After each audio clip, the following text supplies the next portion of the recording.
Hello, bonjour, j'espère que vous allez bien. Bienvenue dans notre vidéo tuto qui vous permettra d'utiliser au mieux notre application EFM, Ecological Flow Monitoring. Pour rappel, EFM est une application de suivi et de prévision des débits écologiques mise au point dans le cadre du projet OptiWama. Et elle a été réalisée à l'Institut national de l'eau de l'Université d'Abomey-Calavi. Dans le souci d'une bonne gestion des ressources en eau, et tout en respectant les écosystèmes aquatiques, EFM permettra aux gestionnaires de barrages de mieux planifier les lâchers, d'offrir une base scientifique à ces derniers pour déterminer les débits écologiques nécessaires pour les écosystèmes aquatiques vivant à l'aval du barrage. L'application comporte deux principaux modules. Un module de calcul des débits écologiques qui est basé sur des méthodes hydrologiques et aussi la méthode hydraulique de périmètre mouillé. Ces méthodes sont des méthodes assez courantes dans la littérature et très fiables. Ensuite, nous avons un module dédié à la modélisation hydrologique. Un modèle hydrologique a été conçu et intégré qui permettra de faire une modélisation hydrologique en bonne et due forme sur notre bassin, le bassin dans lequel le barrage est implanté afin de produire des scénarios, générer des débits qui pourront être utilisés pour faire une gestion anticipée sur le barrage. Alors, sans plus tarder, nous allons passer à l'utilisation de EFM. D'abord, EFM est une application OneFile qui n'a pas besoin d'installation. Il suffit juste de cliquer sur le fichier et la première fenêtre s'ouvre. Nous avons une première fenêtre comportant le logo de notre application et un bouton Start pour démarrer. Ensuite, un message qui vient à chaque nouveau projet. Vous cliquez OK. Les modules sont présentés comme suit au niveau de la barre de menu. Nous avons un tableau de bord dans lequel sera visualisé tous les résultats. Ecological Flow qui s'affiche par défaut, c'est le premier module pour le calcul des débits écologiques. Comment celui-ci fonctionne? D'abord, on importe le fichier de débit observé à partir duquel sera déduit nos débits écologiques. On peut l'importer au format TXT, test, ou au format CSV. Ensuite, nous pouvons choisir la méthode à appliquer. Plusieurs méthodes sont intégrées, la méthode de Tennant, la méthode de Tessman, qui sont des méthodes recommandées.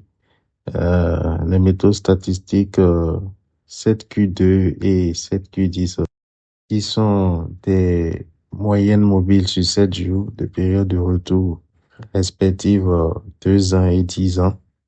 Ce sont des méthodes généralement utilisées pour les étillages. Elles fournissent les seuils minimaux de débit à respecter. Ensuite, nous avons la méthode hydraulique de périmètre mouillé qui est la seule méthode hydraulique disponible pour le moment. Ici, d'abord pour l'utiliser, on doit préparer des fichiers format TXT contenant les caractéristiques physiques des sections transversales du cours d'eau aval du barrage. Cette méthode permet de déterminer le débit minimal pour préserver les habitats aquatiques. Ici, autant de fichiers, c'est-à-dire autant de caractéristiques de cross-section peuvent être ajoutés. Le calcul sera généré pour chaque section transversale. Et le débit qui sera retenu sera celui où le débit nécessaire sera le plus élevé. On est alors sûr que les conditions seront respectées dans toutes les autres sections transversales. Alors, on clique Add pour ajouter. et delete pour retirer. On fait OK et les devis s'affichent. Comme vous voyez, dans la partie supérieure de notre interface, on retrouve le tableau avec les différents résultats de débit mensuels, les résultats mensuels des débits, car tous les calculs sont faits à un pas de temps mensuel. Et dans la partie inférieure, nous avons les graphes qui s'affichent pour les différentes méthodes sélectionnées. Voici l'essentiel à présenter au niveau de ce module. Maintenant, passons au module Seasonal Forecast, qui est le module où se fait la modélisation hydrologique et la prévision. Ici, nous avons une première interface dédiée au calage et à la validation. Calage et à la validation du modèle. On va dans Import Data pour importer le fichier de débit. Le fichier comportant les données de débit, d'évapotranspiration et de précipitation. Une fois ce fichier chargé, on passe au choix des périodes de calage et de validation.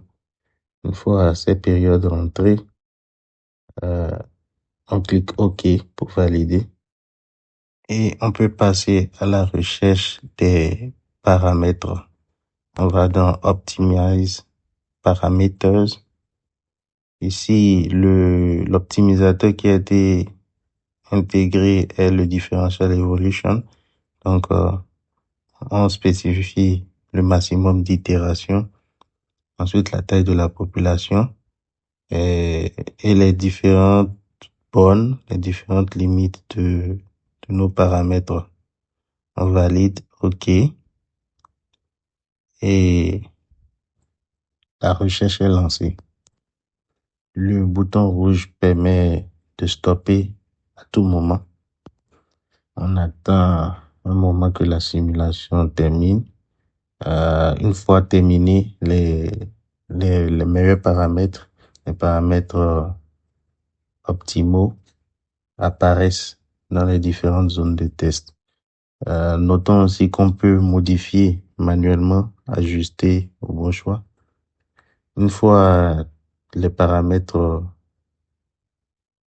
définis, on clique sur Run Calibration pour avoir les résultats de la simulation. Une fois que ces résultats s'affichent, on a automatiquement les courbes simulées et les critères de performance qui permettent d'apprécier la qualité de la simulation. Nous pouvons donc passer au second point qui est la prévision. Pour cela, on va, à côté de calibration, on va dans Forecast. Alors ici, les données qui sont utilisées pour faire nos prévisions sont les données météorologiques SCM, WF. On a une option qui permet de les télécharger directement, de les mettre quelque part dans un répertoire et de pouvoir les importer plus tard. Donc, nous allons dans Download Data. Ici, on a par défaut l'année et le mois courant. Alors, pour que ceci fonctionne, il faudrait que ce soit un mois, qu'on commence par un mois où les données sont déjà disponibles. Donc, en plus de ce mois, nous avons 3 mois en plus. Donc, au total, un fichier de 4 mois de prévision est généré. On rentre aussi les limites de notre zone d'étude avant de faire OK, de lancer le téléchargement. Une fois que le téléchargement finit, vous avez la main pour continuer la suite des opérations. Alors, pour précision, le fichier généré est sauvegardé dans le dossier document.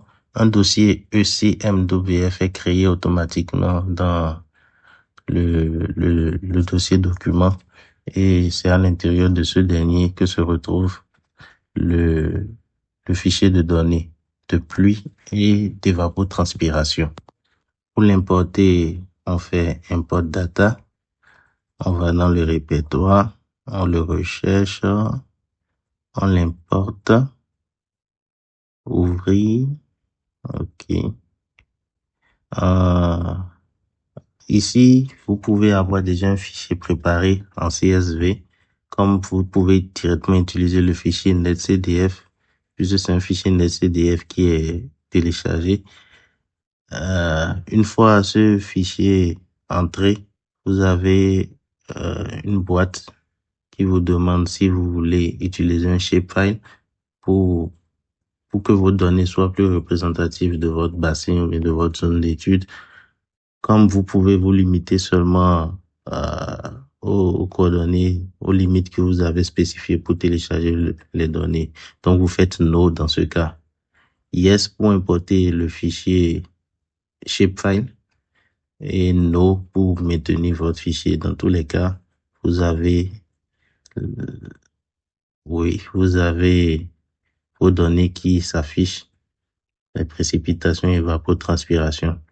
Ensuite, on fait run forecast qui utilise directement les meilleurs paramètres obtenus lors du calage et de la validation pour projeter les débits. La courbe des débits projetés s'affiche avec la moyenne.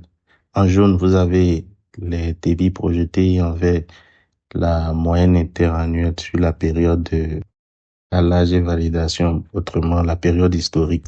Pour obtenir ces données sous forme de tableau Excel CSV, vous cliquez droit au niveau des zones d'affichage des courbes. Là, vous avez les options Export Data, Save Graph qui vous permet d'extraire le graphe ou d'extraire le fichier CSV des données. Aussi, vu que le calcul des débits écologiques est fait à un pas de temps mensuel, nous devons ramener nos résultats au pas de temps, nos résultats de prévision au pas de temps mensuel afin de faciliter l'interprétation des résultats. Nous avons donc une option permettant de changer de mode, de passer de daily à monthly, autrement dit, passer de l'échelle journalière à l'échelle mensuelle. Toutefois, les données de prévision ainsi que les débits écologiques déterminés peuvent être simultanément visualisés au niveau du tableau de bord. Une fois les prévisions faites, nous avons la courbe des prévisions, la courbe mensuelle des prévisions qui s'affiche et nous pouvons ensuite importer avec le bouton Load Ecological Flow Data, importer les débits écologiques qui ont été calculés sur les mois et comparer ces seuils aux prévisions. Donc, nous avons la plage pour toutes les méthodes qui seront sélectionnées. Nous avons la plage entre la valeur minimale et la valeur maximale. Alors, l'utilisateur pourra voir d'abord la disponibilité future en eau d'après les projections et voir si les débits écologiques définis par différentes méthodes peuvent être respectés.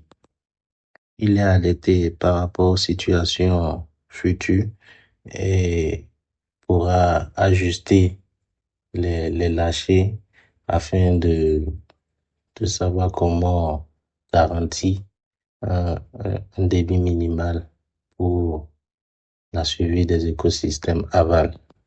Voici ce qui en est du fonctionnement de notre application EFM. J'aimerais ajouter qu'il y a un moyen de sauvegarder tout le projet en allant dans File et de recharger un ancien projet si l'on veut. Le guide d'utilisateur comporte plus de détails, surtout concernant les différents fichiers à importer. Je vous souhaite une bonne utilisation de l'application EFM.